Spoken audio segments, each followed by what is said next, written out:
Baik, Assalamualaikum warahmatullahi wabarakatuh. Selamat sore teman-teman semuanya. Hari ini kan kita udah belajar materi tentang kolaboratif tuh.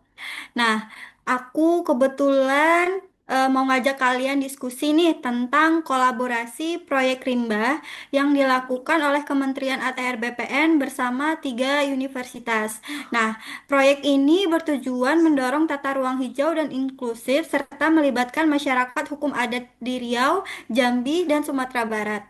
Nah, dari topik diskusi kali ini, mari kita analisis kegiatan ini dari sudut nilai berakhlak ya teman-teman ya. Sebelumnya aku izin share screen ya teman-teman. Iya Mbak, aku juga pengen baca beritanya. Kayaknya di Jambi juga banyak tanah adat ya. Ya, banyak tanah adat, Mas. Contohnya di Sungai Penuh. Oh, Tanahnya banyak tanah tanah ulayat. Nah, ini berita yang bakal kita bahas untuk diskusi kita pada hari ini tentang proyek Rimba yang aku bilang tadi. Mungkin bisa teman-teman baca sekilas dari kegiatannya. Mungkin bisa kalian ceritain apa yang kalian tangkap dari nilai-nilai berakhlak yang telah kita pelajari ya hari ini. Boleh dari Mas Ega, Mas? Gimana menurut Mas? Dari berita tadi ada nilai apa yang bisa kita dapat?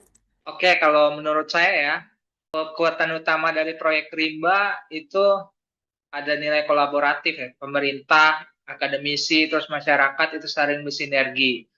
Misalnya ATR BPN itu kan menyediakan kebijakan, terus universitas bisa menyumbangkan riset ilmiah mereka, dan terakhir ada masyarakat dengan hukum adatnya memberikan kearifan lokal. Dengan cara ini, solusi yang lahir tuh tidak cuma teknis, tapi juga realistis sesuai dengan keadaan di lapangan dan bisa diterima sama semua pihak. Itu sih. Baik, berarti dari Mas Ega mencerminkan nilai kolaboratif ya. Kalau menurut Mas Fuad gimana, Mas? ya, jadi emang bener sih nilai utama yang dari berita ini tuh emang nilai kolaboratifnya, Ki. Tapi aku juga melihat ada nilai akuntabilitas di kegiatan ini, di proyek ini. Jadi semua rekomendasi tata ruang itu disusun berbasis penelitian dan kajian ya. Soalnya kan melibatkan tiga universitas juga gitu. Jadi keputusan yang diambil tuh nggak sekedar asumsi gitu, tapi dapat dipertanggungjawabkan secara ilmiah. Dan dengan begitu, ketika diterapkan, kebijakan tata ruang ini bisa dipercaya, transparan, dan mengurangi konflik sosial ke depannya. Gitu sih Mbak Vina. Selanjutnya kalau dari Mas Ilham gimana, Mas? Kalau aku lebih menyoroti nilai harmonisnya, Mbak. Proyek ini menekankan keterlibatan masyarakat hukum adat. Ini langkah penting agar kebijakan tidak merugikan mereka. Justru masyarakat adat diberikan ruang untuk menyampaikan aspirasi dan dilindungi haknya. Artinya, Mbak, tata ruang tidak hanya soal lingkungan, tapi juga menjaga harmoni sosial budaya, Mbak. Itu, Mbak. Baik, terima kasih Mas Ilham. Kalau dari Mbak Aziza sendiri gimana, Mbak? Menurut Mbak? Kalau aku sih tertarik ya sama aspek adaptif dan berorientasi pelayanannya.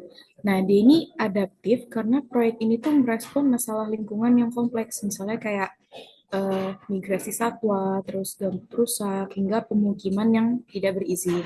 Nah, ATS BPN bersama universitas tuh mencari solusi inovatif dan kontekstual. Terus sementara kalau nilai pelayanannya itu terlihat dari orientasi untuk memberikan manfaat nyata tuh kepada masyarakat, bukan sekedar dokumen atau cuman aturan di atas kertas. Gitu sih Mbak kalau menurut aku.